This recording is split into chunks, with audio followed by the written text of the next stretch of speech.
Hello, and welcome to So Much More Than Stardust. My name is Wakas, and I'm your host for this podcast today. And today, I have a special treat for you.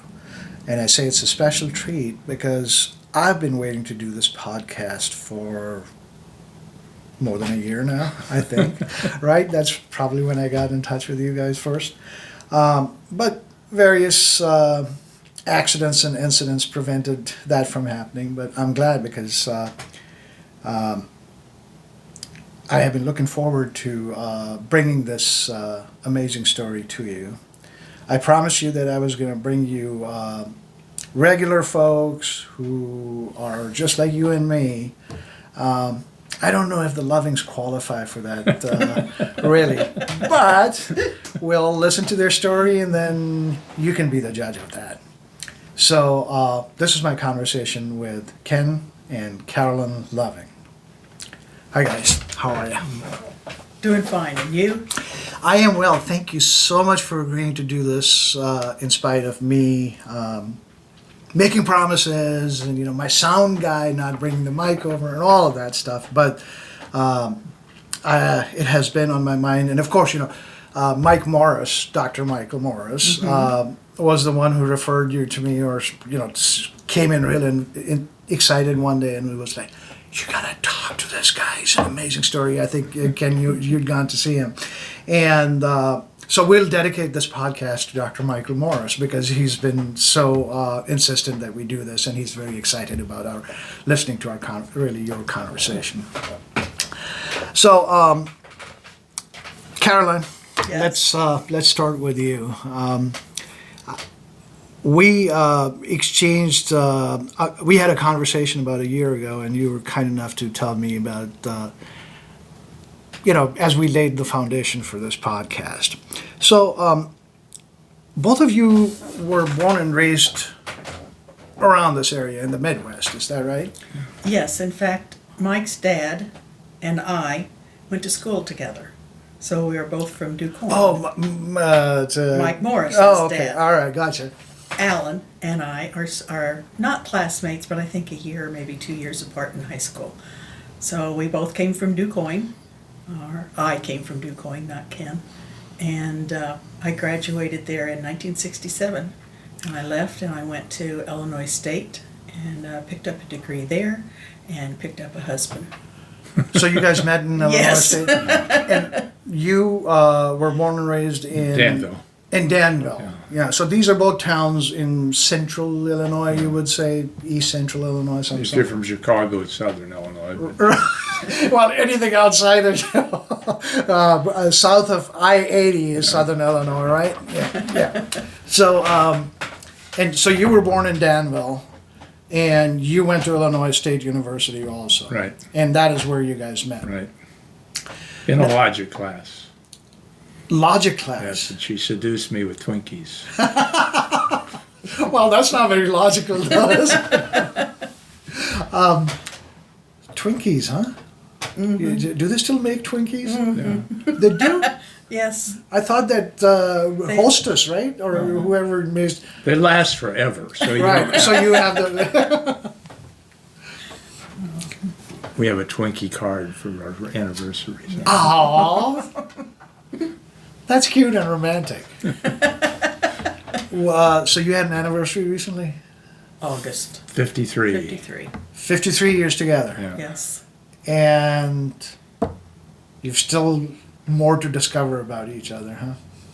Periodically. Yes. Periodically. That's interesting. My biggest fear of staying with somebody for any length of time is, well, after a while, what do you say to each other? Haven't you said everything that is to be said and heard everything? But it's good to know that periodically there's new treasures to be found, so to speak. Huh? He recently learned that I went to music camp and played accordion. He didn't know that. That's a secret someone will keep. You know, Tom Waits is of your opinion too. Tom Waits says, do you know who a gentleman is? Somebody who knows how to play the accordion, but doesn't. There's a reason why he's one of my favorite jazz musicians. So you are now the one thing that I wanted to remark on, and basically because I'm a first generation immigrant to this, is your families, both of your families, came to America In the 1600s. in the 1600s, Right. right? 1619, yes. And both of your families were from England or Yes. Yeah. English extraction, right? Yeah. And yet you told me from the 1600s, both of you were the first kids in the family to go to college. Right. Do I remember that Yeah. correctly? I find that so amazing. We come to this country and we want our American dream to happen right there and then. I've made it here now. And it is amazing to me. That was one part of your story that I kept thinking about. And I was like, that is some perseverance. But, both of your families were farming families. Is that No. right? No? Yeah, tell me a little bit. I mean, both grandfathers were in accounting. In fact, my mom's father was vice president of the company that became Sunbeam Bread. Oh, right. But you didn't have to have degrees. My dad was president of the American Surveyors Association, no degree. Huh. You didn't have to have that. You had to have the experience, and you got the job. Right. But now that's another story. Yeah, it's not possible to do that anymore. A bachelor's is just, Yeah. okay. You gotta start at least out have with a a master's. You start out with a bachelor's, and I think education has become more just like healthcare. It has graduated from what used to be an ethical endeavor to a business model, and that I think you lose some of the original intent while you're doing that. So you make your way to. Had you already been through? Had you already been drafted and all that stuff? You mean the Army? Yeah. Oh, I wasn't drafted. I enlisted. Oh, you Because enlisted. I was going to be drafted. Yeah. So, So this was. Now, was there a difference in being enlisted and being drafted? Did that well, I change? got to be an officer, Oh, okay. All right. So you went to school after you were done with your. No, I got my bachelor's before, then I Okay. got my master's afterwards. And what was your bachelor's? What was your? Both are in sociology. Okay. Yeah. But then I went and got a bachelor's in computers so I could actually make money. Right, but that was after you had come Yeah. back, right? And Carolyn, you were studying pure math. Yes. Tell me more about that. Well, I guess that's one way I seduced Ken. I was a sophomore in college and I was taking senior level math courses and he thought I was a senior. He would not have dated me as a sophomore because I was his sister's age. And that was just too young. Yeah, So, that was just not done. yes, but I did. I ended up getting a degree in math. And then later on, I ended up getting an MBA in finance when we lived out in Maryland. Yeah. So, math, I would hazard a guess, was an unusual area of study for women. Yes, there weren't many math majors Right. when I was in college. And if you were a math major, you were also in teaching. So you were going to be a teacher in math. And I did not become a teacher. So How did you discover that you were good at math, or how did you, figure out that that's what you wanted to study? it's just always been. Really? I can't think of it as being a conscientious decision. It just, that was going to be the field I went into. There were, I would say, 6 of my high school classmates, female, who went into math. So Oh. apparently, we had a very good math background in DuQuoin. Apparently so. So you shout out to your teacher who prepared you for that, huh? All right. I'm impressed. Math is one of those things. I never got into calculus, but while I was pre-calculus and stuff, I was good at it. Once we got to calculus, it stopped making any kind of sense, and I was like, yeah, better do something that doesn't require that much weight. So, hence medicine. Yeah. So you guys are seducing each other with Twinkies and other baked goods, Right.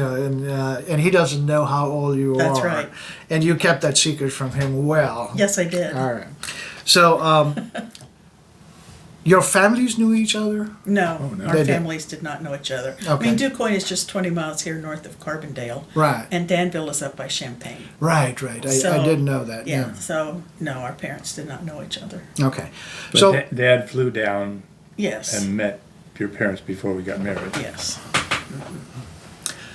so the majority of your relationship developed while you were at college, because you Right. were obviously, far apart geographically Right. at home. Right. Right. Okay.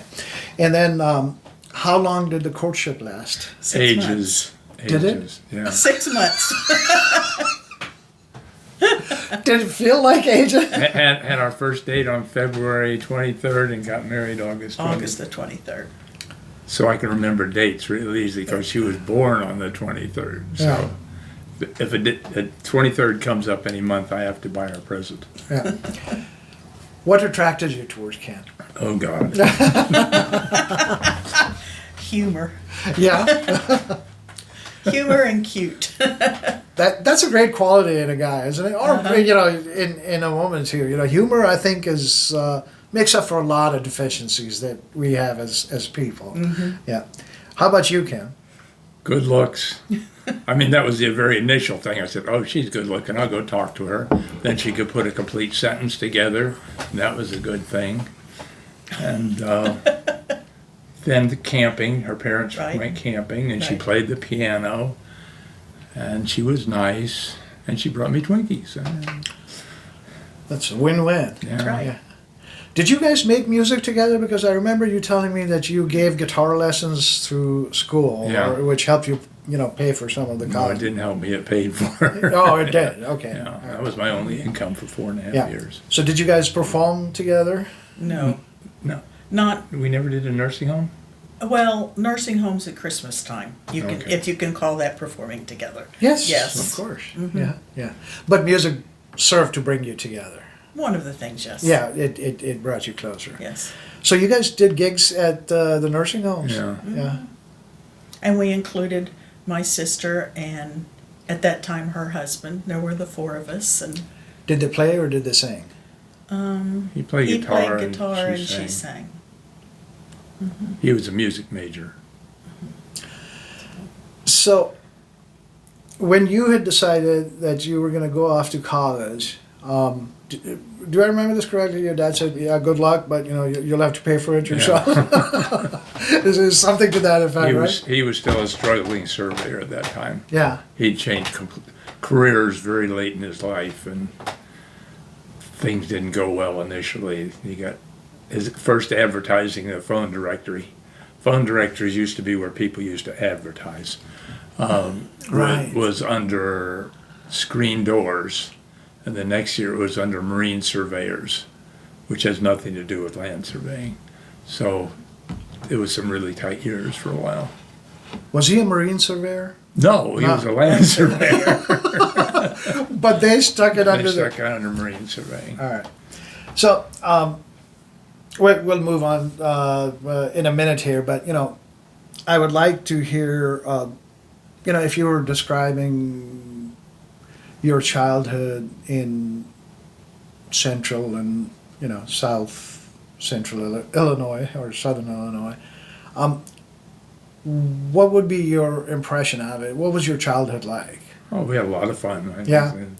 I mean, after the war, there were a lot of kids born, so there were just umpteen kids in the neighborhood to play with. Uh-huh. So It was a lot less confining. I was in second grade. I mean, I remember this because a friend of mine died of polio, and so that's a whole other story, but I remember it was second grade. I'm like 3 blocks away playing in another kid's backyard. And now you'd probably have the mother put in jail for that. Right.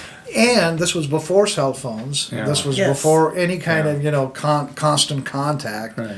And there was just this sense of community that unfortunately we seem to have misplaced a little bit along the way. Yes, I mean, just every mother along the way was keeping an eye on the kids Right. moving around. And if anything happened, then It takes a village, right? Yeah. That's it. How about you, Carolyn? Same thing. I'm in Yeah. a small town. My town was smaller than his.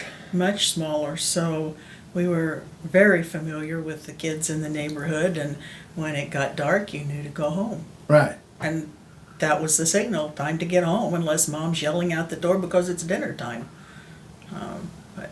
Yeah, small town. It was nice. Small town, close-knit communities. Yes, but not too close. Yeah. It's not, if someone moved in, they were not excluded. They were accepted as being part of the community. Right. There are some communities that if you move into, you better live there for 15 years before you're accepted. Close-knit and Right. closed off. Right, right. All right. So here you guys are, and how old were you when you got married? Both of 20. you. You were 20? 22. You were 22. All right. Did you?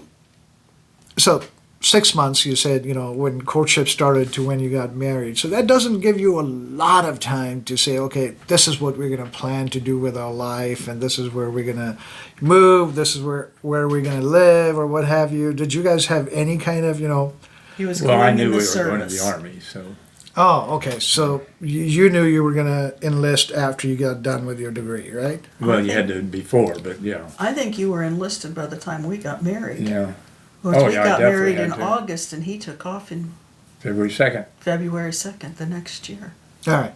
So you said, I'm going to go to the Army because I got to have a job.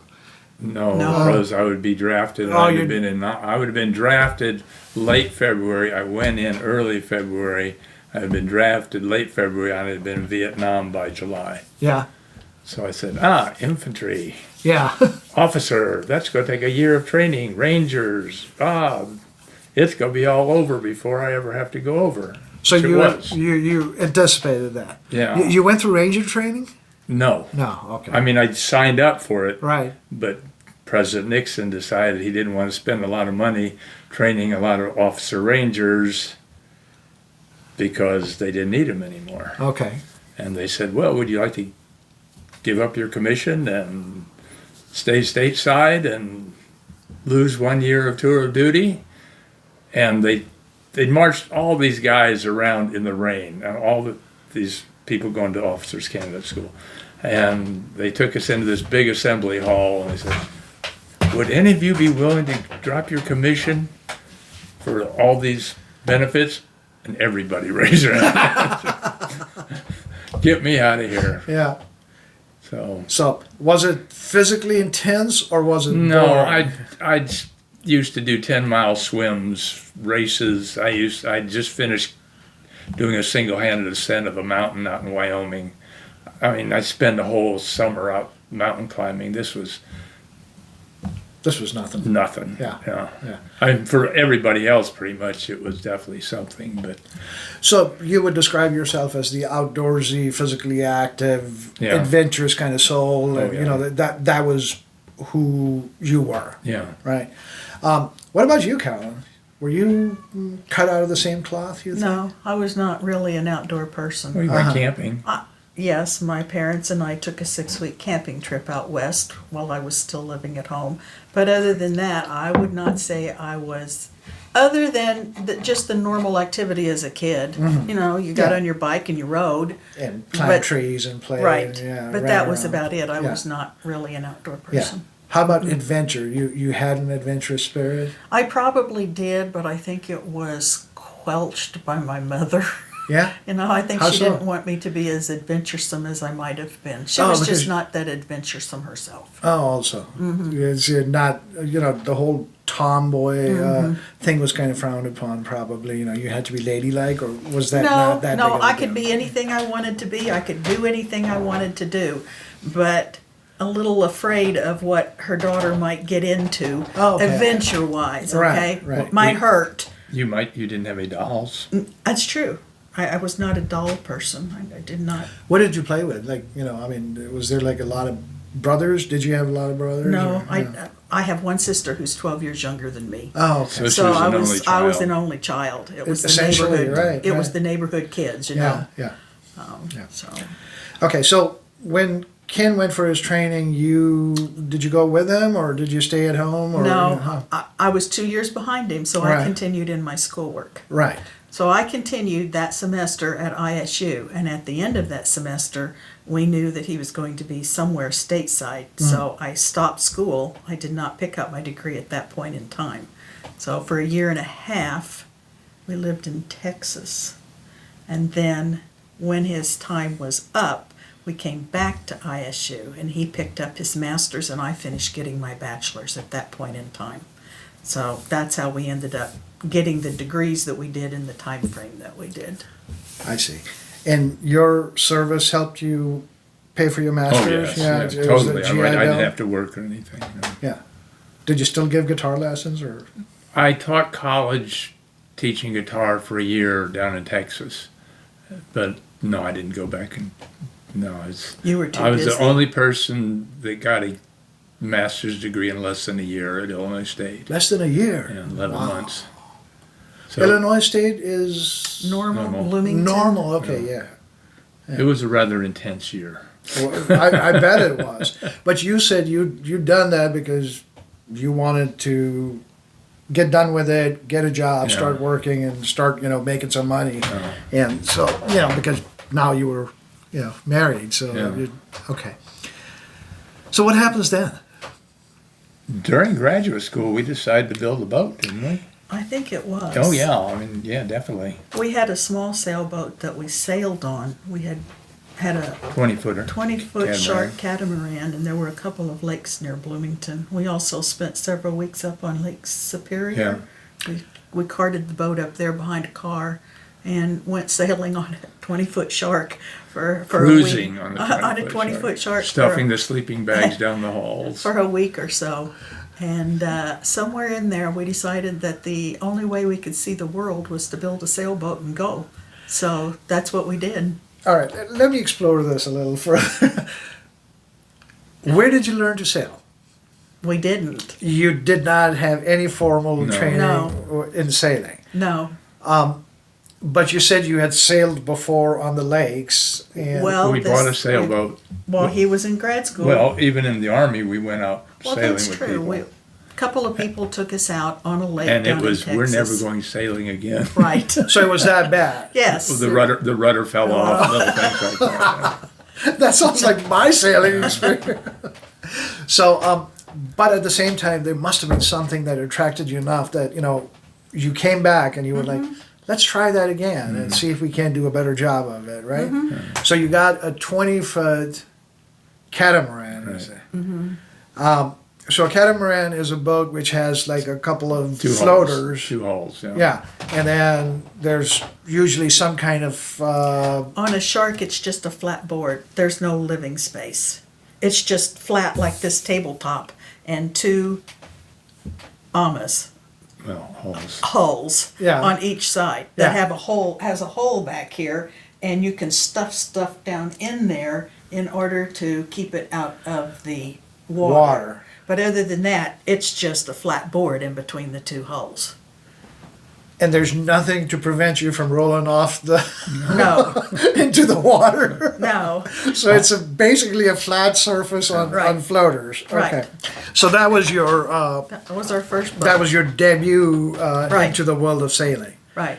It was still fun, I Yeah. assume. Yes. Yeah, because you got some mileage out of it. Right. Well, we were teaching Power Squadron then, weren't we? No, I don't think we were We at had to that be. point in time. Well, somewhere along the line. After we started Build building the boat, yeah. ELS.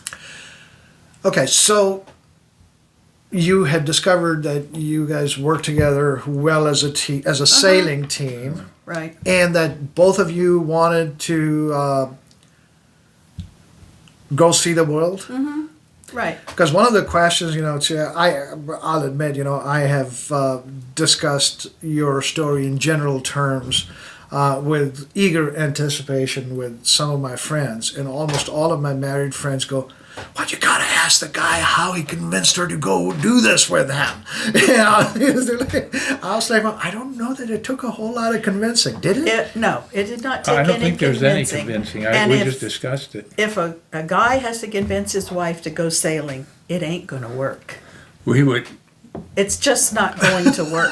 We pretty much didn't let people know we were building the boat, but every once in a while, somebody that wants to build a boat would come by, and the husband and wife would be there, and the husband's talking about, oh, wow, wow, and the wife is sitting in the corner with her arms crossed. Right. I'm thinking, please That don't ain't gonna start work. building. Like 1 out of 10 boats that they start building ever gets the water. Right.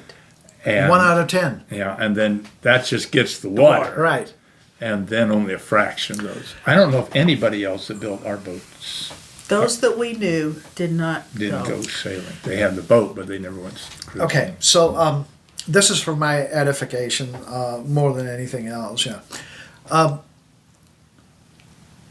do you learn about people doing stuff? You either see it in the movies, or you read about it in a book, or you see it in a magazine. And in my mind, it was always the people who are building the boats are either wealthy retirees with generational wealth who've got the time to do that, or he's a guy out of Shawshank Redemption who's putting a little.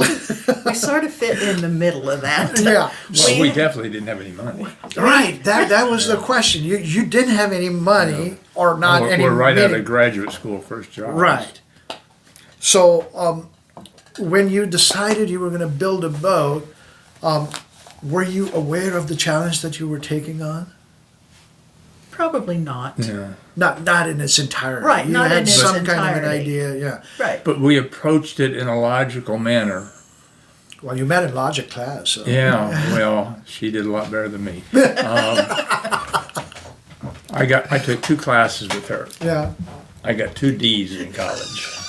I'm not going to tell you which courses they were in. Anyway, you'd have people come by that are wanting to build a boat, and they'd show us, oh, this is how I want to lay the deck out. I think, you're not going to see a deck for 5 years. You need to be dealing with the keel. And we approached it that way. We just learned as much as we could about what you had to do next. Right. And you had to think a little bit about what was coming down the road, but you didn't concentrate on it. When you build a boat, one of the first things you have to do is lay a keel. Now, that's the bottom board of the boat that everything is based on. Okay, so that's the keel. And we had to build a keel in the wintertime. So This is a wooden boat, cold This- molded this- West System epoxy. So we built a keel. We lived in a trailer in the country. Uh-huh. And again, the selection of the trailer was purely based on where to build Where the boat. to build the boat. Ah, We didn't care okay. what the place looked like as long as it had a place to build the boat. We went So- in and looked at the trailer and we go, okay, that looks good. Then we looked at the shed out in the back, and the farmer that's renting us the land and selling us the trailer is going, what is going on here? So anyway, you lay a keel. We laid the keel in the trailer. It went from the 36-foot living boat. room to the dining room to the kitchen to the hallway. And we put plastic down so that glue would not bother anything, and built the keel. Then he has to plane it in order to have these boards Shape it, round it. shape it, right? We had a hand Planer. planer, Yeah. hand planer. So he's planing in the house. All right, just think of all the wood that's going around everywhere. We planed the keel in the house, and I thought, this is not going to work. So I'd gone to work one day, and I went to, I guess, Sears afterwards, and I said, I need an electric planer. And I brought home an electric planer to him, and you'd thought I'd brought him the world. Probably. But we did. We finished that keel in the house, and then we had to take the window out and put the keel out the window in order to, because it's 36 foot long, in order to get it over to the shed to finish starting the boat. Oh, okay. So, for the listeners, what year was this when you first started this? 1973. So, 73. There's no internet. There's No. no Google. There's no way, essentially, to get information from any reliable source. So, You pay for every phone call, right. and the designers in California. So, how do you start building a boat? Like, if you've never done this before, you need to have some kind of plans, right? You subscribe to every sail magazine that exists. Okay. Which at that time was paper. Yeah. All right. Right. So all the sail magazines start coming in. Okay. And you go through, and it's like reading a foreign language. You have no idea what this article is telling you. But after you read enough, you start understanding what the words mean. And then you just start building your knowledge on top of that. And then I What built do a you want? booklet of stoves, sails. And so there's, in February of 75, there's an article on stoves on page 36. And so when I got to the point of needing to look at stoves, I went back and I had one whole bedroom was full of magazines. So you just went and pulled the magazines you needed and started reading about stoves in order to determine what type of stove you wanted to end up buying. Huh. And this boat that you were building, did you have like a small scale model of it? Anything like that? No. None had ever hit the water. Yeah. So you just said, okay, this is the kind of boat I'm going to. The designer made very good plans. Okay. He made full-size plans. Okay. So when he shipped us the plans, we just had to, for most of it, lay it on a piece of board, Plywood. take a dressing wheel, okay, and start going around like this in terms of making marks. And that would be the bulkheads and things like that. Now, we couldn't do that for laying up the hull. There was no plan. Right. So we had to figure out how to lay up the hull, which we did. But the designer worked with us all the way. And the designer was in California. California. So you guys were calling each other. Okay, I got He you. wanted to get a boat in the water. Uh-huh. We were sail number 3. He was the third plan that he so wonderful guy, and he was building a 40-footer of the At the same time. yeah. Yeah. And yours was a 36. 36-footer. Okay. And it wasn't like we do today. Like, today I can order a motorcycle kit from China, and it'll be delivered to my place in a box. Basically, I can pull the box out and put all the parts together, and they tell you where the screw goes. This was not how you built your boat, right? No. This was essentially a new skill, something that you didn't have any experience with before, that only the two of you guys were doing it, right? I thought you told me that every now and then you might have some help, but it was essentially the two of you. Very, very seldom we had help. Because No. they'd screw something up. You'd end up tearing it apart and doing it again. Did that happen a lot? We would do our own work that way. If we didn't like what we had done, Yeah. we'd tear it apart and do it again. We cut the keel off of it once. Because it wasn't. Cut it and rebuilt it. Which one of you is a perfectionist? He's more so than I am. Yeah, well, more. Wouldn't you say that's true for the boat? Well, for the boat. For the boat. For smoothness. Okay. You're a pretty perfectionist too. Okay. But I would've- wanted it smoother than she did. I Yeah. wanted it to look like fiberglass. Yeah. And it did. So how long did this whole project take you? 6,500 hours. 5 years. 5 years it took. Nights and weekends. And there were times that you were really down in the dumps and you were thinking, I'm never going to finish this. We never hit bottom at the same time. So if I was down, he pulled me and said, we got to go work on the boat.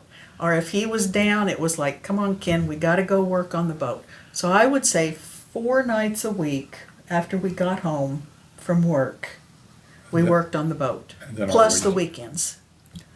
So there was definitely this intense focus and singleness of purpose. That was it. the main thing that you guys were doing. For 5 years. Well, Yeah. the 6,500 hours is actually building, not things you screwed up and redid, not planning. So that was the actual Yeah. time Actual spent time on the spent. boat and other stuff, talking to, Not talking. to people who were, you were sourcing stuff from or doing the research and all that. This was That- actual labor Yeah. that you were putting in there. Right. We went up to Chicago once a month to a multi-hull meeting. And there were people up there that had 32-foot, 35-foot sailboats. So We could talk to them, and then that once a trip to Chicago, we would make a list for the entire month of stuff that we needed. And when we went to Chicago, we would go to the various stores that we knew, and we would load up the car. And then that would keep us going for what we needed for the next month. We became good friends with this very large building that just did nuts and bolts. And they'd see us coming, oh, why do you have this? So, Do you need? You need more more wind or anything? No. Light? Oh, You yeah. need You light? want light? No, we're good. Okay. Yeah, I mean, All I right. can see you guys great. Okay. Yeah. How long after you had gotten married did you get started on this project? Well, we were married in '69, and we started the project in '73. And we were in the So- Army. And we were in the Army, so, Right. And graduate school. and graduate school, And so, literally after graduate school, we started deciding which boat we were going to get. right. We went through about 3 major ideas of which boat we were going to build before we finally decided what we were going to build. Okay. A lot of people who are newly married would go through an experience like that, and there would be conflict, and there would be, a lot, I mean, a fair proportion. And did you guys experience any of that, or was it a bonding, teamwork sort of experience for you guys? And do you think that, you just told me you celebrated your 53-year anniversary. Do you think that whole endeavor might have contributed to you being able to work with the other person, understand ups and downs in relationship better, or Makes you or breaks you. That's right. one would guess, right? Yeah. You come closer together, you absolutely hate each other. Right? Yeah, I mean, just think, when you finally get on that boat, the furthest away you can get from each other is 36 feet. I know that's a fairly daunting thought too, right? Yeah. Am I correct in assuming that almost any money that you had at that time, you guys were just starting out in your careers? Any is that- money went to the boat. It went to the boat, right? Right. That was your baby. That was Right. the thing that was the sole focus of Right. I the cannot two. tell you the name of a restaurant in town. Yeah, because We never went. yeah, Yeah. it was everything Right. went towards the boat. Right. So, did conventional domesticity ever impinge on your thoughts? Well, what are my friends doing? Well, they're buying a house, or they're doing this, and here we are building a boat. Did that ever enter into the equation? No. I Well, don't I mean- think so. The graduate school people all went their own way. I had one guy who was in graduate school I hired, but that was about it. No. Yeah. So- One of the graduate school guy that started building a sailboat. He was probably under your influence. Yeah. All right, so 5 years go by. You have managed to, build the boat. Right. Do you remember the day that it was finished, that you thought, okay, it's done? You cannot forget. Yeah. You have a 36-foot, 24-foot wide boat. Now, Right. it's a trimaran. Yeah. So you have a center hull that you live in, and you have 2 outside hulls. Yeah. It's a 36 by 24-foot boat, and you have to go 40 miles to the river. So, On highways. On highways. Yeah. So we had laid out how we were going to get to the river almost before we started building the Yeah, boat, because, because we knew that Got all that was the going to permits. We got all be the permits. Yeah. an issue. And I guess I can say it now because it's probably past time. But You won't go to prison. I won't go to prison on this one. All the counties but one would say, okay, you can do this. And the one county said, nope, you can't. We said, well, we're going to run it anyway. Yeah. And so we did. And when it came time to move the boat, we had to take the whole end of the shed out. You know what a Quonset hut is? Yes. Okay, we had to take the whole end of a Quonset hut out Uh-huh. and roll it out, put it on a lowboy trailer, Uh-huh. and go down the highway 40 miles to the river, the Illinois River, So where were you building, Pontiac, Illinois. and where was the, access point to the river? 40 miles. 40 miles away, and I can't tell you what area it was. Okay. I We don't can't, even on remember. a map, we can't even on a for map, sure. we can't. But pointed you out. knew that that's where you were going It was the only to place put it we in the could water. go. Every once in a while, when it rained, we would go along the road and take the street signs and shake them Yeah, and loosen them up. so that you So when we got there, you could, we'd pull them out, the boat would go by, stick it back in. well, you know, it's, Yeah. Again, this is all the planning. You right. You have to plan. have to plan everything. Yeah. So when you finish the boat, then, you know, your focus immediately shifts to let's see how it does in the water. No, No? no, Okay. time to go sailing. Time to go sail. The Illinois River locks were going to shut down on a given day, Okay. and you couldn't get out. Because they were going to shut down for maintenance. So you had to leave, or you're stuck there for at least the summer and the next year. Right. So it was go Go. now, or wait another year. Okay. And we'd retired. So it was go. Okay. So what was, yeah, were you already packed and ready to go? Yeah, sold, Oh, yeah. sold that We'd place sold we the lived, place, Yeah. quit our jobs, Okay. and I guess we had gone back to your parents' house. And when we came back, it had flooded. And Bad. bad. We were on a floating dock, fortunately. So if we were down here when we left, And the road is up and the here. road is up here, when we came back, we could see the boat from the road. So we had to wait until flood stage went down and all the refrigerators and sheds and everything else went by. And when it got down to a certain level, it was like, okay, this is it. And that was the first time we turned the engine on and backed it up Yeah. and left. Long goodbyes with the family. Yeah, Mom and Dad came over in the plane, and they're flying over us as we're putting up the river. And That's we didn't cool. even know if the engine had handled We didn't even know if the engine would handle it. it. Was not exactly a powerful engine. So what was the plan? We were going to go up the river through Uh-huh. Chicago, which we did. Then we crossed Lake Michigan, went up the west coast of Michigan, went up into Canada and the islands there, the Snows. Came down, when we were up there one morning, we got up and Ken slipped on ice because it had frosted that night. And we said, well, I guess it's time for us to head south. So we went down Lake Huron and the Detroit River, and there's an island in Lake Erie. Perry, Yeah. Commander Perry, Yeah. there's an island named after him there. And we did not realize that it was a holiday weekend. Ooh. So we thought, well, we're just going to stop at this little island after we get through the river. And it was jam-packed full of boats. But we managed and we stayed there. And then we went down Erie. We went through the Erie Canal. Uh-huh. Which We is went- great fun. We went down the Hudson River, and we had to take our mast down in Tonawanda, which is the beginning of the Erie Canal. So when you get to the Hudson River and go partway down, you put the mast back up. Okay. Okay, so then we went down the Hudson River. We stopped in New York. Neither one of us had been. I had been to New York before. I went with my parents to the World's Fair in 1964. But I wouldn't say that was a trip to New York very much.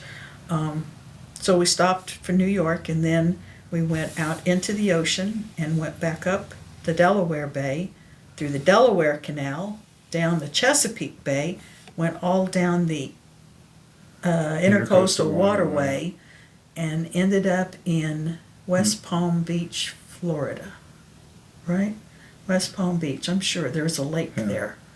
And at that time, it was close to Thanksgiving.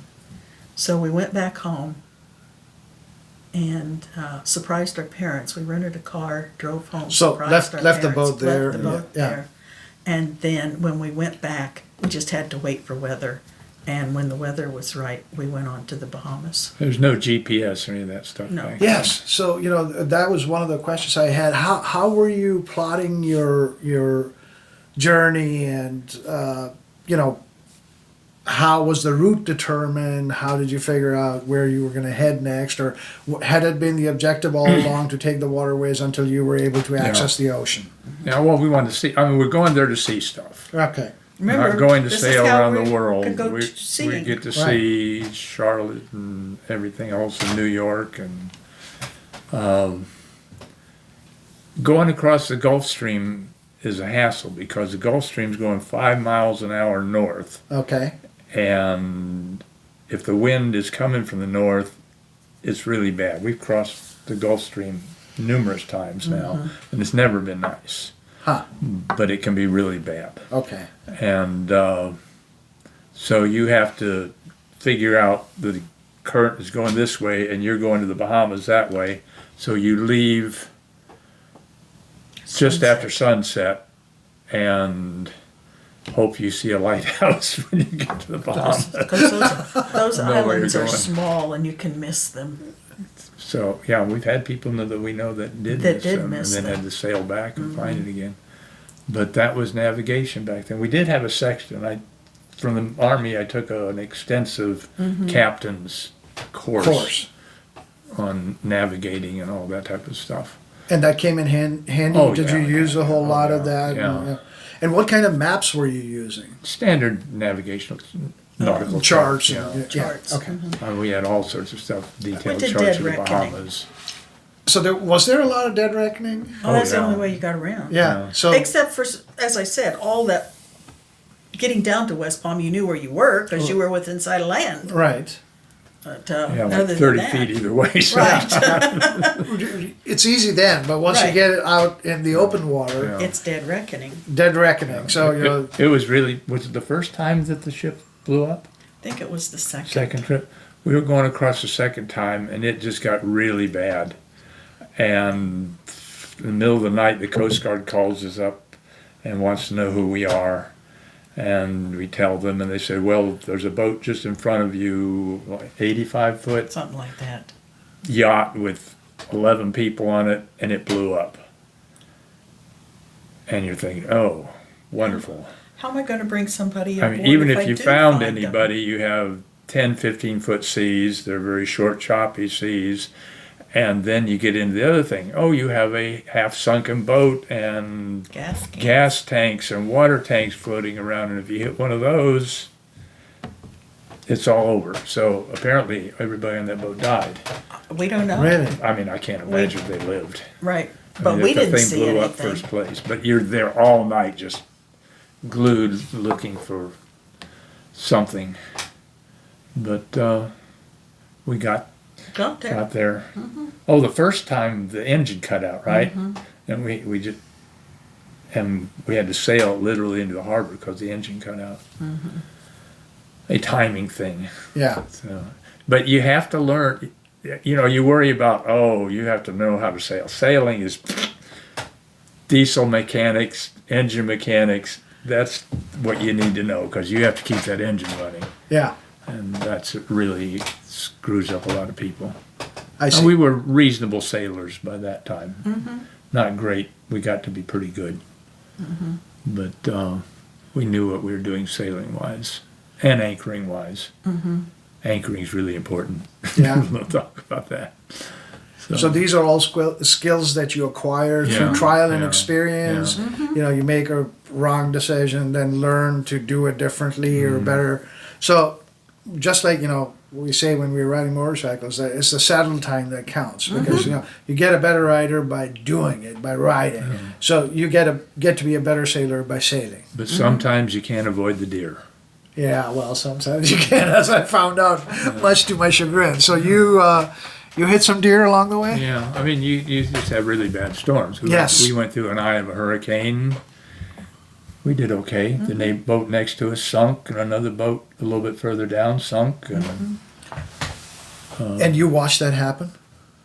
Or you're like, No. you saw it? got well, up in the the morning storm's and- so bad you can't see anything. Right, that's true. But there was a big treasure boat, Yeah. treasure hunting boat, and Yeah. they have all these orange balls for putting where they're going to The markers be and marking stuff. out at sea. Yeah. And the next morning we got up and the boat wasn't there, but all these floats off the boat are there marking where the boat is. And then we were sailing back to the marina, and there was just a mast sticking up. So, but I think they just left the boat. I think we'd have Probably. been in big trouble if we hadn't stayed with the boat. So are the storms at sea spectacular? Are I they? don't know if we go with spectacular. They're pretty bad sometimes. Yeah. I mean, Especially I with the showed you waves. the line that we blew out. Right, Yeah. you did. The Yeah. 5/8 cents line just, and so yeah, it gets pretty bad sometimes. But there's no timeout. There's no time out, right? No. You guys are, I mean, I can't imagine that you guys would get to sleep at the same time. Oh, we would never you? slept at Never. the same time. Right? Slept at the same time. That would be almost impossible Yeah. unless you were in No, court. she or would something. go. I would go on right after dinner. She would go to sleep till midnight, 1 o'clock, depending upon how pretty it was at night. And then she'd come on and go to sunrise. Yeah. But now we have jumped forward, okay? When we're talking about this, we're talking in the 2000s, and we're talking a different boat. Right. So And longer cruise. and a longer cruise. I mean, you're So just overnight stuff. Yeah. in the first 2 years, right? It was pretty much just day Well, coming out of the day hops.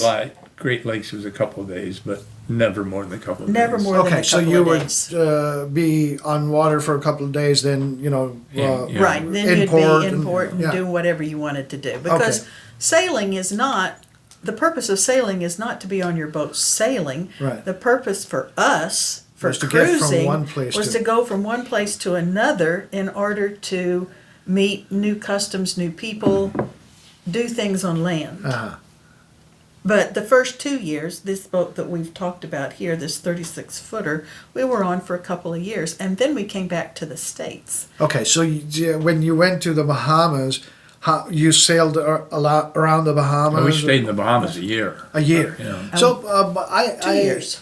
No, we were out a whole time, 2 years. Oh, okay. Yeah. In the It Bahamas was for a year. So how does it work? I mean, is it like traveling by air now? I mean, do you go in? Do you get customs? Yeah, do you have to definitely get customs, immigration, visa yeah, and yeah. all of that No stuff? visa except for a few places, but not in the Bahamas. Not in the Bahamas. Yeah. Right. Okay. So you have to go through customs and immigration.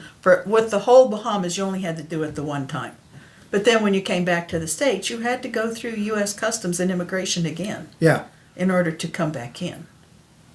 I see. And do they? Even though we're Well, U.S. citizens, we had to. Right. We had to call it Will in. we go to prison now? No, Because when we came back, I don't know if we ever called them up. that's true. So But when we came to Florida, we cleared We it. called. yeah, We cleared it. and do they? How does that go? Do they board your ship and? No, you just go on in. Okay, all right, gotcha. All right, so you spend the 2 years, cruising around the Bahamas. You're getting familiar with the salt life, as they say, and you're learning how, the ins and outs and the more technical aspects of it. Now, you guys were used to living a pretty frugal lifestyle because you were putting all your money in the boat, and living on a boat is not a very, unless you're uber wealthy, it's not a very lavish lifestyle, right? It's No. yeah.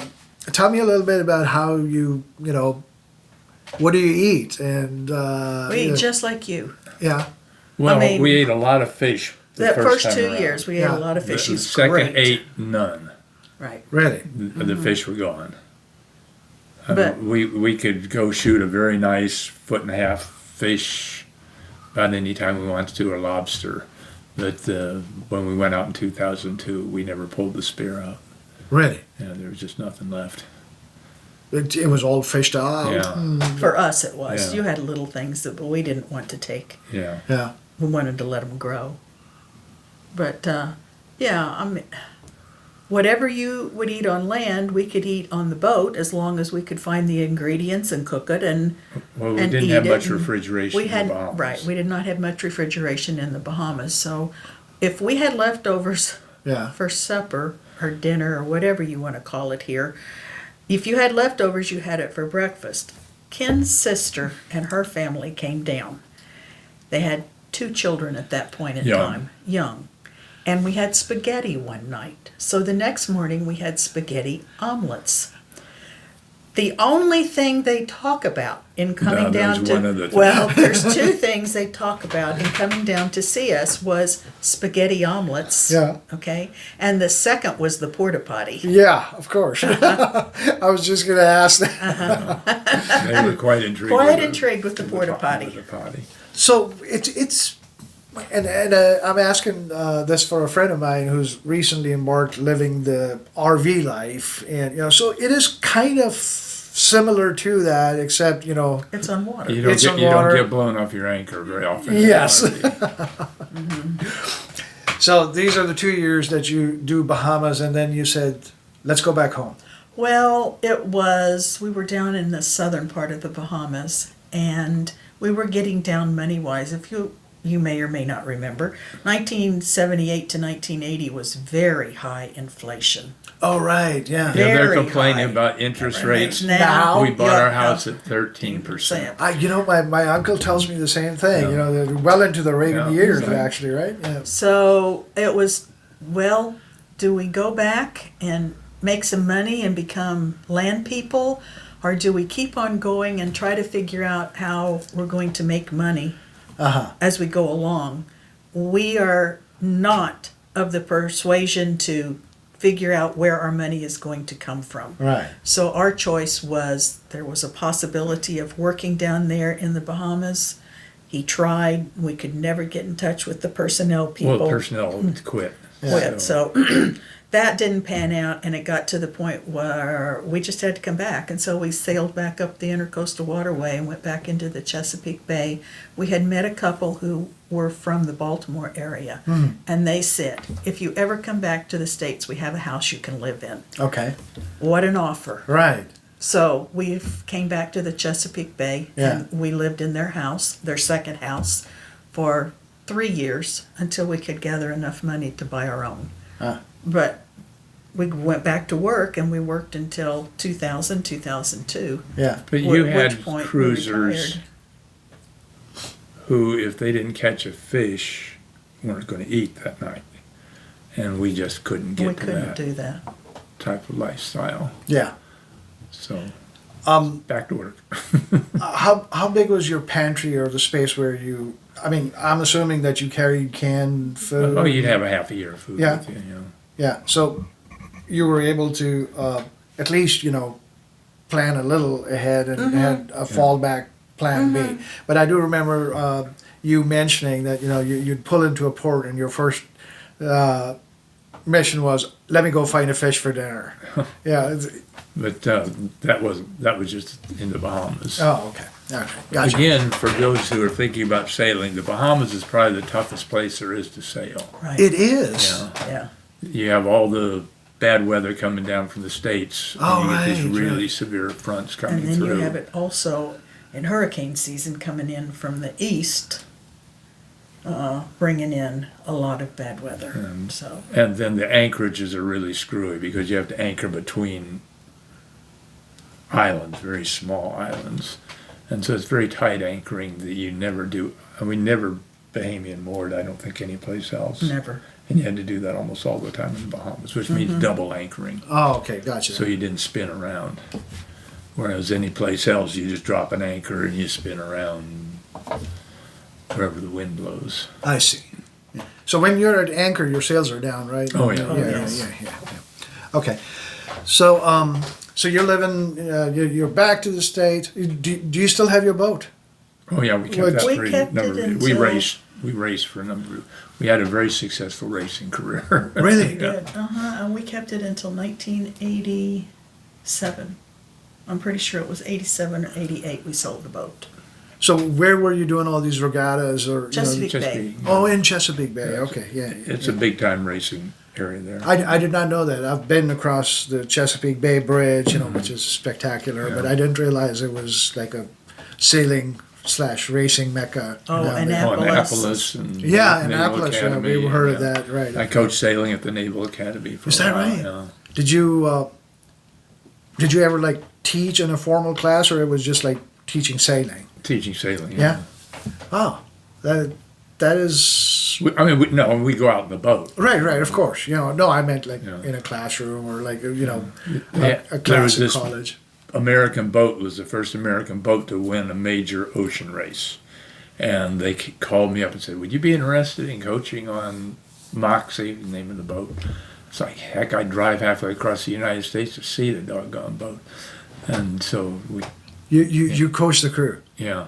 Wow, that is amazing. If you want a humbling situation, you Yeah. ought to be coaching these buff, Yeah, young, yeah. very smart guys. Navy plebes. Navy, naval, at the Naval Academy. Oh, so it's, all of the people were from the Naval Academy? Yeah. Yeah. I see. Are there like sailboats in the Navy, in the American Navy? Well, I don't know if they used many, but I bet they had 50 boats for different sizes for Yeah. racing and, They had to know how to sail. Did they have to after they graduate? I don't know. probably not. But the navigating and all the other stuff. Yeah. Rules of the road. So tell me about the whole dead reckoning. I think you mentioned that to me, Carolyn, the last time we talked. I was asking you about, okay, if you're dead reckoning and you've got, you've set your route and you're going to follow that, how do you know that you're still on? And you're like, you don't really. You don't. Yeah. So That's why it's called dead reckoning. yeah. So how would you and you You know said when you get there. Well, no, Yeah, I mean, that. you're going from here to there. The Right. current's going this way, so it's moving you this way at this rate. So Right. you have to be, instead of sailing for there, you have to be sailing for here. Right. And by the time you get there, that 5 mile an hour current is going to Put bring you- you back to there. And you also said, this was before we had cell phones and GPS and all that stuff. Yeah, you used a ham radio or a wireless. Not No, then. no. Not then. No. The only time we had connection with parents or family was you would go to a phone booth on one of the islands and you would tell the lady sitting there, I would like to make a call to the United States and here's the number. And then you would go and you would sit down and you'd wait and wait. And finally she would say, okay, Kenneth. And Kenneth would go and there would be the connection made. So he didn't even dial his own number to phone home. Were And you- that's how you made international calls. And then you paid them. And then you paid them. Oh yeah, yeah. I do remember that part of it. Mm-hmm. Were you guys ever homesick? Like going? Oh, initially? Yeah. Yes, very Yeah. much so. Yeah. But after a while, no. After a while, it He just- wasn't. No, I Yeah. don't think so. Yeah. He wasn't. I was. You were fulfilling your life's purpose. It felt like. I don't know. I enjoyed what I was doing. Well, I enjoyed it too, but I still Missed your mommy. missed mom and dad. Yeah. Yeah. So, Now, so how long did you work before, while you were sailing and racing in Chesapeake Bay and you're teaching? How long was that stint stateside? we came back in 1980 and we left again in 2002. So we were back in the Maryland, Baltimore area for 22 years. Wow. And all that time you had a boat?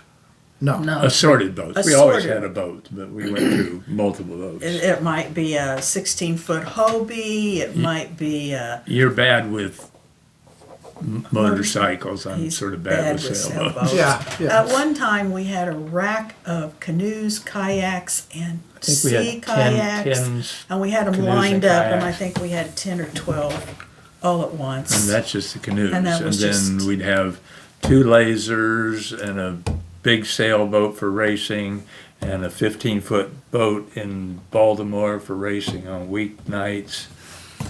So So when you were doing these races, you say a big boat. How big is? either 36, Well, the 36-footer initially. We had a 27-footer.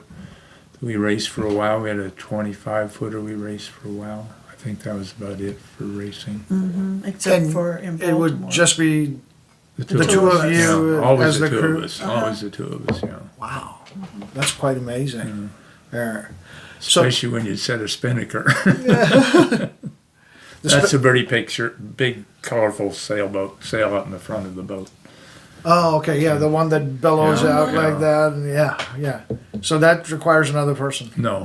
No, we could do it. Still did it, but it got awkward sometimes. It dumped. We were in the lead into a race into Baltimore, from Annapolis to Baltimore, and we had this giant red spinnaker, and I screwed up somehow, and it went literally totally underneath the boat. And so they're pulling it out. Please don't catch us.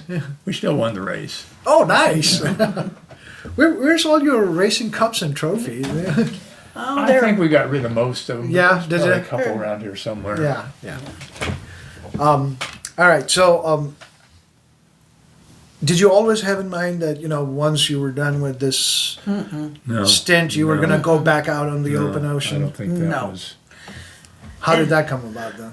in 1999, we had a sister sailboat, like Of our our first one, 36-footer. of our 36-footer. Oh, okay. On the Chesapeake Bay, and they had been out sailing, and they said, our sails are stuck. Can we come to the dock and you help us? They were not able to really climb their masts too well.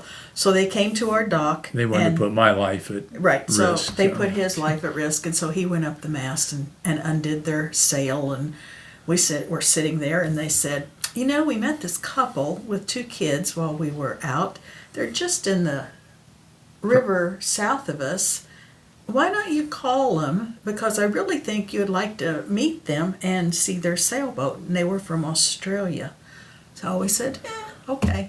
So I guess the next day Ken said, oh, what the heck. So you called them up. Yeah. I don't know how. They must have had a cell phone. And called them up and said, if you'd like to come to our dock, we'd like to meet you. Well, in the sailing community, you make sure that if somebody comes to your dock, you feed them, you take them to the grocery store, you help them wash their clothes, okay? Whatever it takes to make life more comfortable. So we did all of that while they were there. But when we got home that day, they were at the dock. It was fall. I guess we had raked or they raked. I don't know. We got home. They were from Australia. They had never seen leaves. And they were just diving into piles of leaves and having a ball in the yard. We had a nice time, a nice visit, and late that night, Ken said... Showed us the boat. Showed us the boat. Ken said, I really like your boat. And Owen said, thanks, I built it. And Ken said, you built it? And he said, yeah, I This built... is a 43-foot aluminum boat. I build sailboats. Ken said, oh. It was downhill So, from there. That's downhill from there. The next morning we go to work, and before we go to work, they're still at the dock. He walks down on the dock, and he's looking the boat over, and I'm saying, I guess that's our next boat. Yeah, I know he didn't want to go to work that day, but he did. Yeah. Sure enough, we talked them into building a boat for us that winter. Because they were supposed to go down to French Guiana to build a boat in the spring. The non-rainy season. Yeah. And so they couldn't wait. They couldn't do it in the spring for us. They couldn't go and come back. And then I think they were going to Canada after that. So Ken said, well, you willing to stay the winter? And they had no idea what winter was all about. And they said, well, we have to have a place to build the boat and keep the boat. And Ken said, we'll find it. And we did. We found a place for them to build the boat, and they could park their boat right next to it. So much happened in such a short period of time. It's unbelievable. Right. But you had to find all the aluminum, which is not just going to Home Depot and getting aluminum. I mean, literally a truckload of aluminum of all different types, and all the nuts and bolts and all the electrical systems and the engine and the masts, and Fortunately, Owen we had did a it. list. We did it in 3 months. We did it in Wow. 4 months. 4 months. Well, 4 months. Okay. But Owen had a list, and he said, here's what I need. And he handed it to Ken, and Ken said, okay. And so we took off from there. And this was, you were obviously in a different place in your life too. So Oh, you had yes. a lot more. Working. I was. Yeah. We were She was working. vice president of finance of a very large company, international company in Baltimore. I was director of operations of a drug research company. Right. So there was a little more, It's flexible. fluidity. Yeah. And what we could And do. money. Yeah, exactly. Which is important if you want to get projects done. And okay. So this is what this guy did. Just sail around the world and Yeah. build boats Yeah. for people. Yeah. That's pretty cool. So when you asked him to build that boat for you, did you have a purpose in mind? Did you know what you were going to do with it? Well, we knew if we built a boat, we would be leaving again. That Well, just before that, she casually came up and says, "Oh, by the way, the house on the bay is paid for. The Mercedes and Volvo are paid for. We've got a lot of expendable money." Yeah. So, What do you want to do with it? and then a little bit later, she says, "We could retire." I was like, "Oh, okay. We're 50 years old and we can retire." That was good planning, right? Yeah. Or not planning, it just happened, as you found your... No. You know? So It was Owen- planning? Well, it was planning. Yeah. Owen built the boat out of aluminum. And by the time 4 months ended, we had an enclosed hull, nothing on the inside. Uh-huh. We had an enclosed hull with an engine and a mast that was pretty well decked out. I mean, we didn't have the sails, but it had all the hardware on it. So that was at the end of 4 months. So at the end of 4 months, we left that place, brought it back to the house, because we lived on the bay, put the boat in front of the house, and for the next 2 years, Ken quit at that point in time, and for the next 2 years, he finished up the boat, and I still worked and helped him when he needed help. So then in 2002, I retired. You retired as well. Mm-hmm.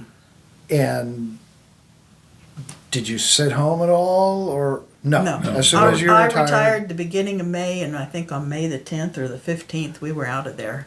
Okay. We had already sold the house. Right.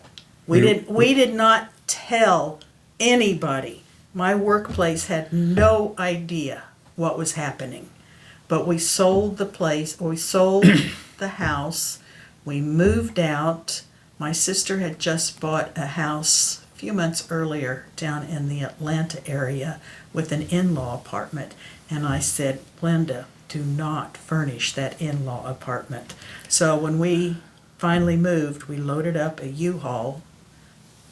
They also wanted to buy our car, so we put a trailer behind the car and put one of the cars on it and drove all of our stuff down to my sister's house, furnished the in-law apartment, stored the rest. They bought the car. We came back. We went back to the house that we moved into in 1980 with these friends of ours. Mm-hmm. And the house was still available. Uh-huh. And that's where we lived for about 2 months, 3 months. Yeah, somewhere in there. 2 months, 3 months, till May came along. Yeah.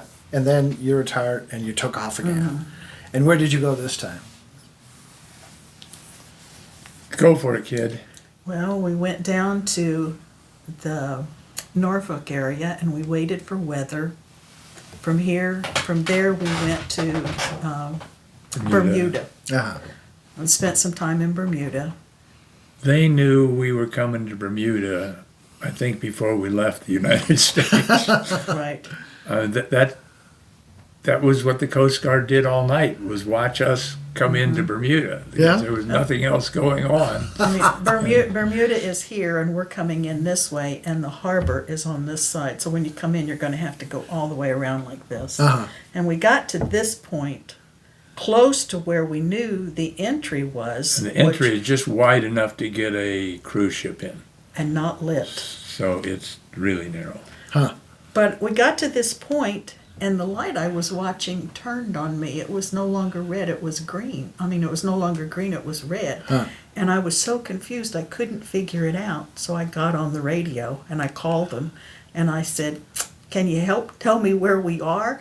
And they said, "You see that light over there that just turned?" They knew exactly where we were. I said, "Yeah." He said, "When you turn to red, then you're at such and such a point."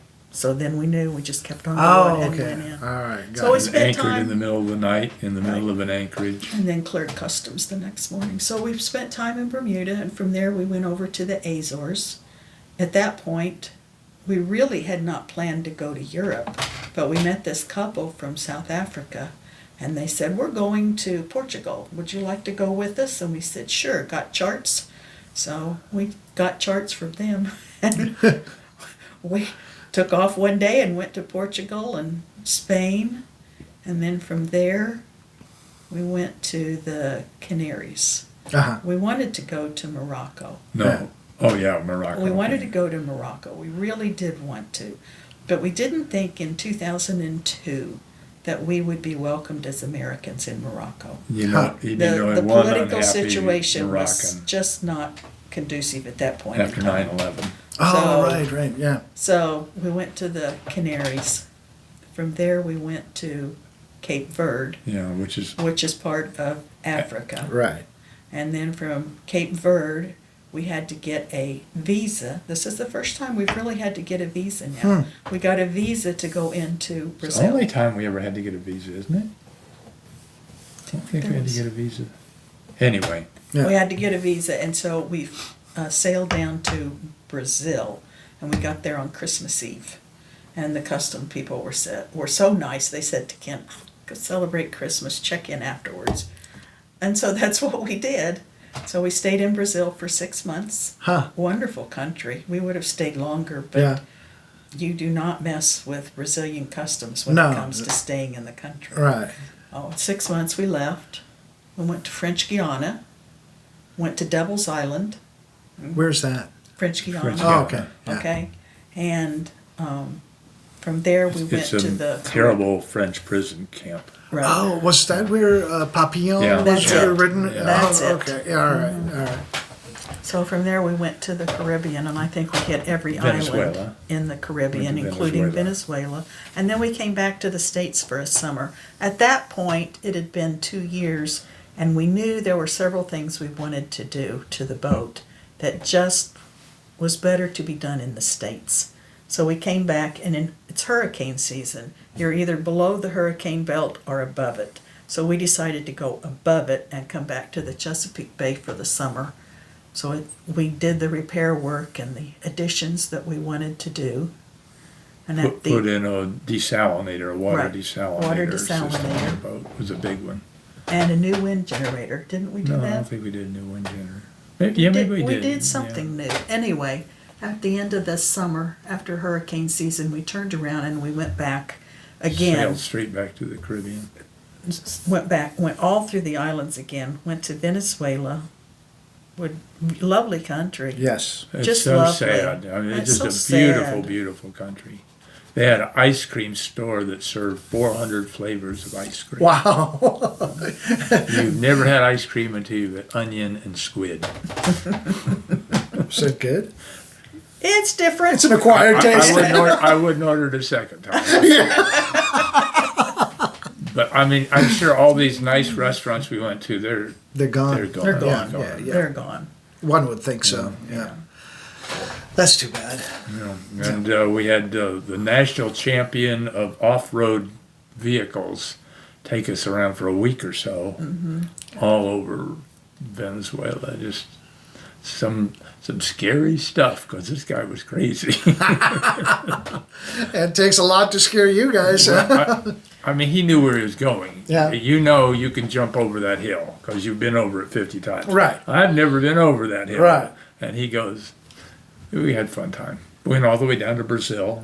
Right. Went all the way down to Brazil again.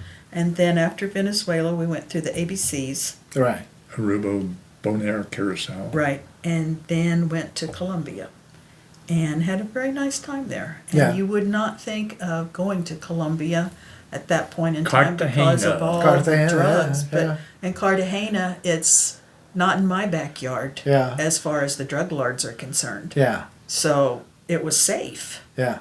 And that's where we spent our time. And then you'd see these massive houses. And they said, oh, that's not a house, that's their beach house. The big house is up there. I said, well, where are they? Oh, they're in prison. And then after Colombia, we went up to Honduras, Guatemala, and Belize. Yep. And my dad had big And problems, then and we scooted back to We Panama. scooted back to Panama and left the boat in Panama for several months. Flew back home because his mom was in the nursing home and his dad was not doing well at home and his sister needed help. So we came back and he passed away. Then after that we went back to Panama, to the San Blas Islands. Yeah. Spent time in San Blas, went through the canal and went to Ecuador. and then did land trips all around Ecuador and Peru. And then we went to the Galapagos. Out of Ecuador, went to the Galapagos. While we were in Ecuador, Ken spent a lot of time out in the sun as a child. Lifeguard. He had this thing on the back of his neck. Oh. And when we had been home, we had gone to a dermatologist. Which and they said, didn't catch in Southern Illinois. They said, no problem. So down there, it's still bothering us. So we went to a dermatologist down there, and dermatologist said, yep, cancer, got to take that out.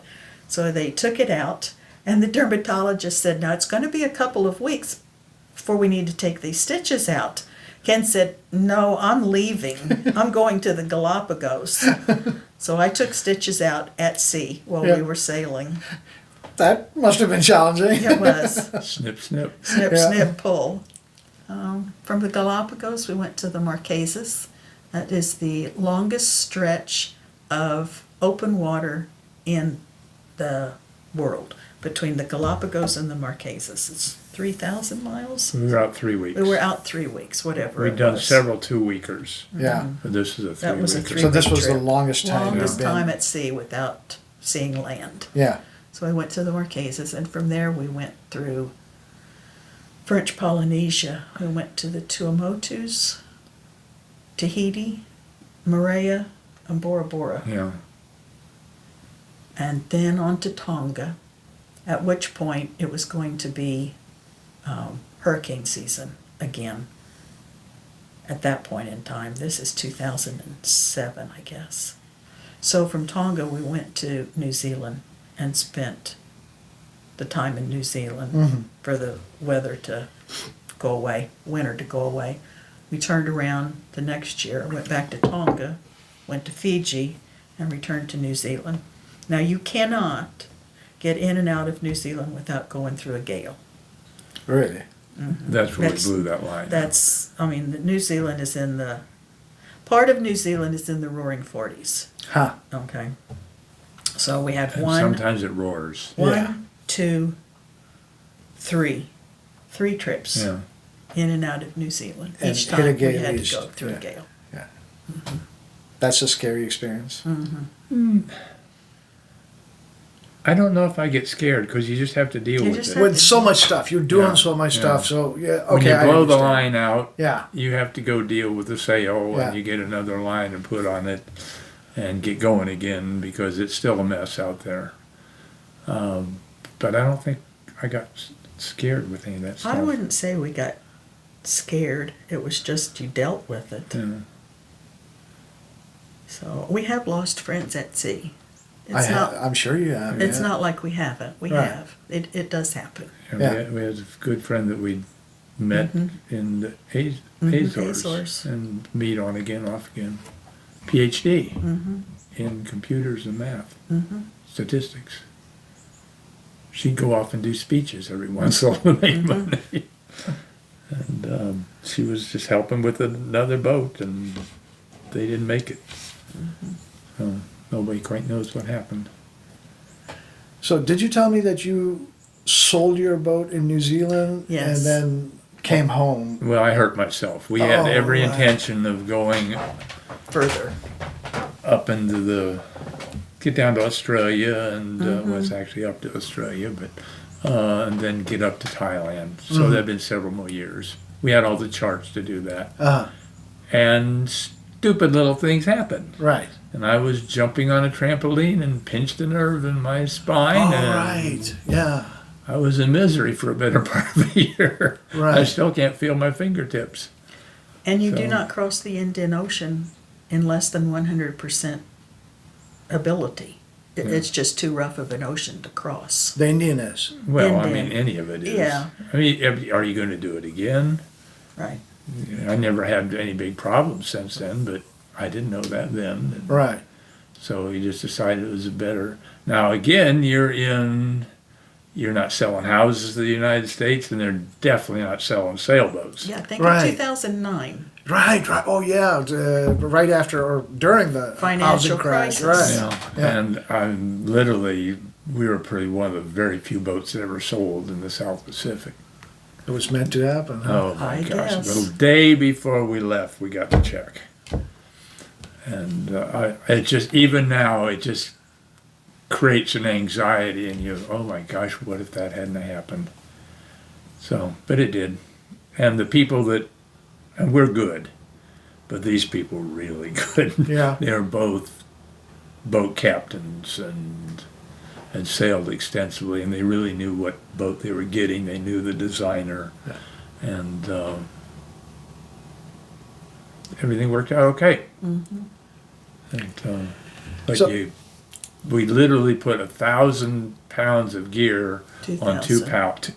a ton. I'm sorry, a ton of gear on 2 pallets and shipped it back to the States, and then 4 duffel bags of 50 pounds each. When we came home on the plane. I appreciate your patience in telling me the story, but and I know that we've been talking for a while, but I wanted to know, was there ever a time when you had any kind of encounter with piracy at all? You know, a lot of people are curious about that. And how safe was it? You know, how safe did you feel? Can I tell you the unpirate thing? Yes, tell me We're up a river in Brazil, Okay. and we know there's people on this island, little island. Nobody is around. And I've been reading a book on pirates.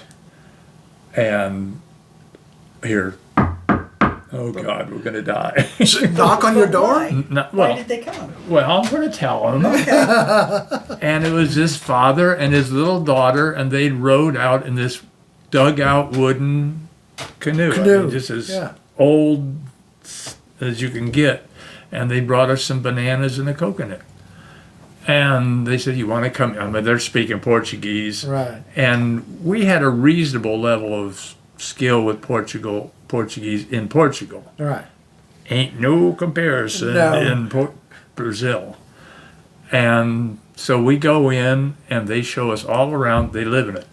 What, like 7 kids or something like that? In a 2-room house. Wow. And a kitchen way off so they don't burn the house down. But they had chickens and goats and a mule, and they ground up little bitty coconuts. That when you ground it up, you got a liquid that was very spicy.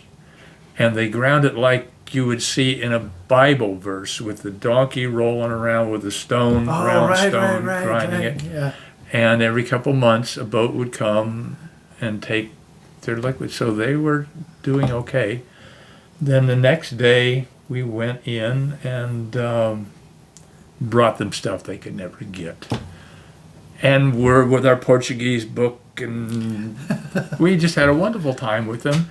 And then they said, would you like, we're very good canoers. I mean, we've kayaked the Grand Canyon, and we just finished an 80-mile canoe trip just a few weeks ago. So we've done a lot of canoeing.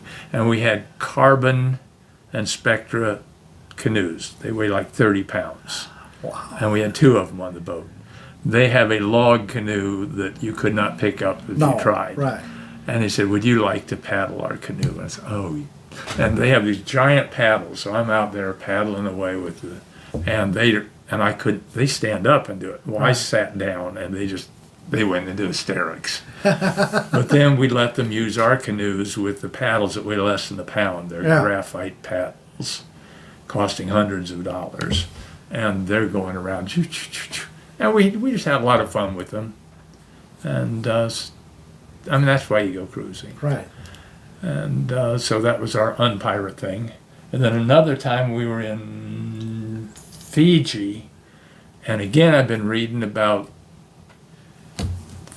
there were headhunters. Right. And during World War II, a guy won like a Congressional Medal of Honor, but for them, for going up and killing some Japanese. Well, the reason he'd gone up to kill the Japanese was not so much to kill them, but to eat them.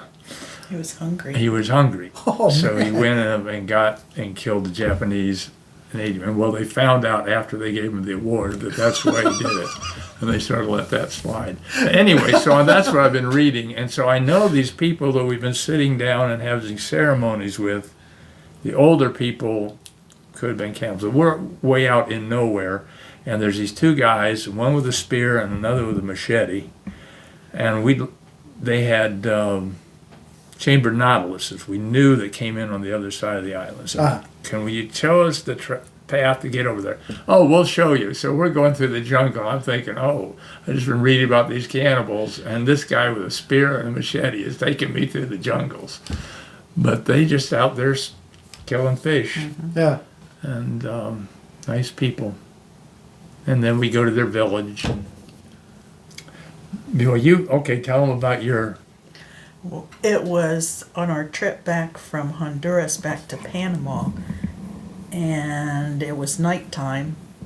My watch, and I see red and green coming straight at me. That means the bow's coming straight at you. Mm-hmm.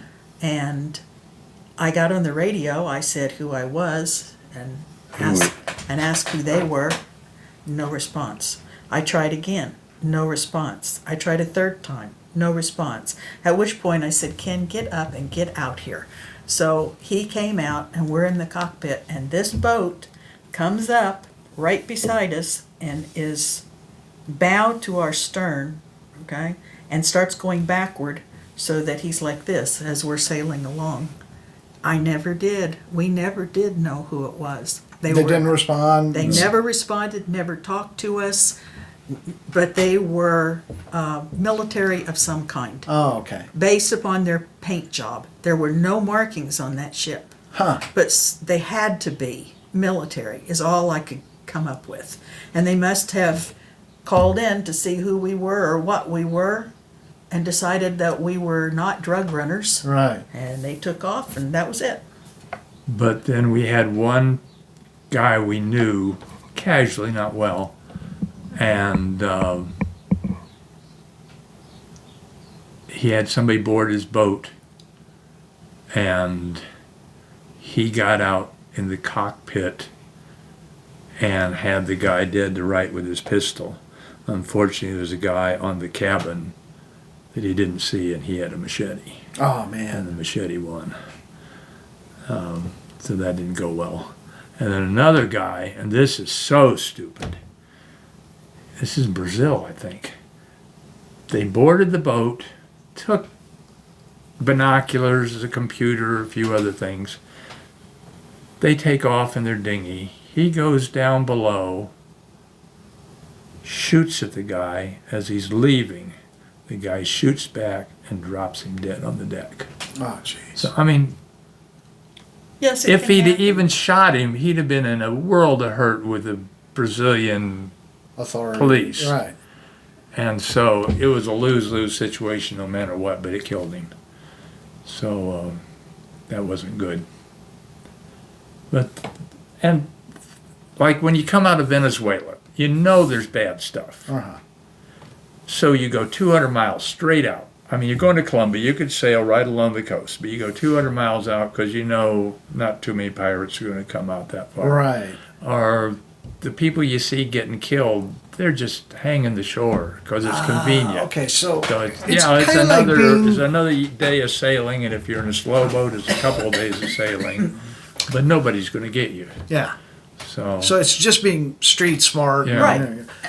So, obviously, I mean, I like to think that I have traveled a lot, but you guys have traveled so many, different places more than I well, have. you still have plenty of time. Well, one would hope, after that last accident. But, my experience personally has been that, if you go out and you're willing to talk to people and you're willing to, not bring your preconceived notions with you, the world overall is a friendly and cooperative place. I mean, for the most part. Yeah, there are rough parts of it, and you do well to avoid those, and, some of us are stuck in those areas. But overall, I've found traveling to be extremely edifying. The exposure has just, opened my eyes to all the different cultures, cuisines, languages, and it's been extremely gratifying to be able to do that. Would you say that your experience Totally, has yeah. been the same? Yes. Yeah. I mean, even in various countries, for instance, in Tonga, I took basket weaving classes. So I learned how to basket weave. Now, Yeah. have I kept it up? No. No. But anyway, it was fun to work with the native women, Yeah. learning how to basket weave. Yeah. So, it is a bilateral exchange. Sometimes we forget that because, we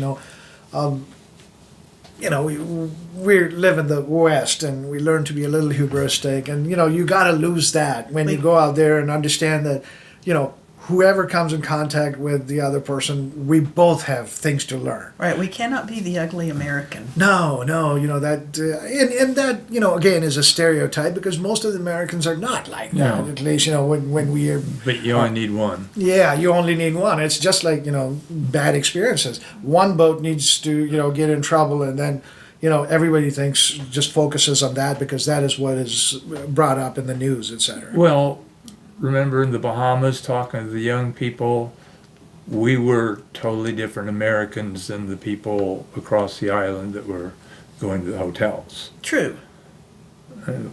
We were their friends. The people from the hotels weren't. I was told the same thing recently. I don't know if I mentioned, but I was riding motorcycles in Africa not so long ago in August. And, one of the guys at one of the hotels that we stayed in, and he goes like, "Hey, can I ask you something?" He goes like, "Well, how come you guys are so friendly? Because, most of the tourists are not like that." And I was like, I would probably ascribe it to us being on motorcycles because, you can break down any time and you might need help from That's people right. any time. So you try and be nice because, you hope for reciprocation at some point in time.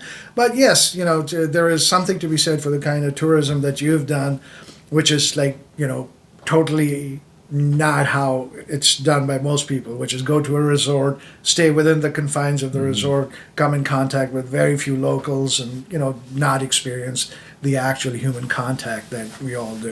So you said you were planning on another trip in the near future, huh?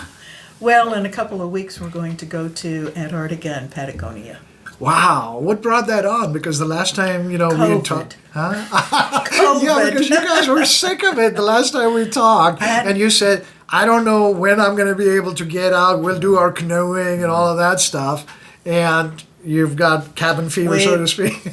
We have talked about going there for several I years. wanted to go to Patagonia. She wanted to go to Antarctica. Yeah. So after COVID, it was like, what are we waiting for? We're just getting older. Yeah. So we decided that we were going. We're going with National Geographic. So it's going to be a small boat educational experience for us, not just touristy. Yeah. Okay. Yeah. Well, one of my friends told me that they took one of those National Geographic tours up north, to the Arctic. To the Arctic? Yeah, and part of Alaska maybe, Okay, yes. somewhere. But they spoke very highly of it, and they said it was very educational. Not only were they traveling, but they were learning so much. Mm-hmm. So I guess that is the kind of thing that Yes. they're doing. So it's a small boat, you say? Yes, Well, 120 passengers. Okay, well. That's small compared to most tourist Oh boats. yeah, the big cruise ships. Right. Yeah, Right. yeah. And what about Patagonia? How are you guys going to fly into Chile and then? It's all one thing with National Geographic. It's all, we fly into Santiago. Right. And from there, we take an internal flight to Ushuaia. I do not know. Ushuaia, yeah. Say it again. Ushuaia. Ushuaia. Oh, wow. Yeah. Okay. It's Ushuaia. Tierra del Fuego. Okay. The land of fire because of the it's, the various hot springs and all that stuff down there. That's the end of the. They call it the end of the Yes. world, right? So there we get on the boat. Okay. At which point we're going to cross and go to Antarctica first. Yeah. And when we come back, then we will tour and sail the fjords of Patagonia. Wow. And at the end of 21 days, we'll fly back to Santiago and then fly back to Miami. Wow, that is going to be an amazing So, experience. we're looking I am forward so to it. envious. Yeah, but we'll hopefully, once you guys get back, we'll get back in touch again, and you can tell me about. It's been a dream for me to ride Patagonia, and I made plans a couple of times, and didn't come to fruition. And I have a good friend who rides with me, Gustavo, who's from Argentina. And I was talking to him, and I was like, man, I want to ride Patagonia with this friend of mine who has always had a dream about that. And he was like, what do you want to go down there for? And I was like, what do you mean? He goes like, when we ride here, there's all this beautiful scenery and mountains and everything. He goes like, Patagonia is desolate. You know, once you get out of the mountains, it's just going to be this straight haul down, and the winds blow at 60 miles an hour. So you got to ride at an angle just to go straight. And I was like, well, we wanted to do it. And, you know, the two guys, Ian McGregor and his friend Charlie Boorman, they ride BMW motorcycles. And they did a tour down, which is called Long Way South, Long Way Down or Long Way South, one of those. So they made a movie, you know, they've got all the crew with them and all that stuff. So it'll be an incredible experience. I don't know how it's going to compare to what you've already been through. But so you said the last time we talked, you had said something about missing the beauty of moonlight on a still ocean. Yeah, do you remember? I still, every time I go outside and see the moon, it sort of like bums me out. Yeah. But yeah, you're there all by yourself. You're sitting there. You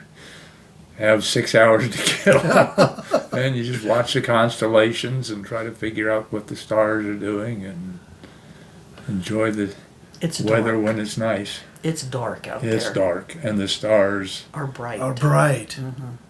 you can't put a finger without touching a star. Yeah. Does it feel as if the sky is lower or the stars are, you know, closer to Yeah, you they're just right because there. of their Yeah. brightness? Yeah.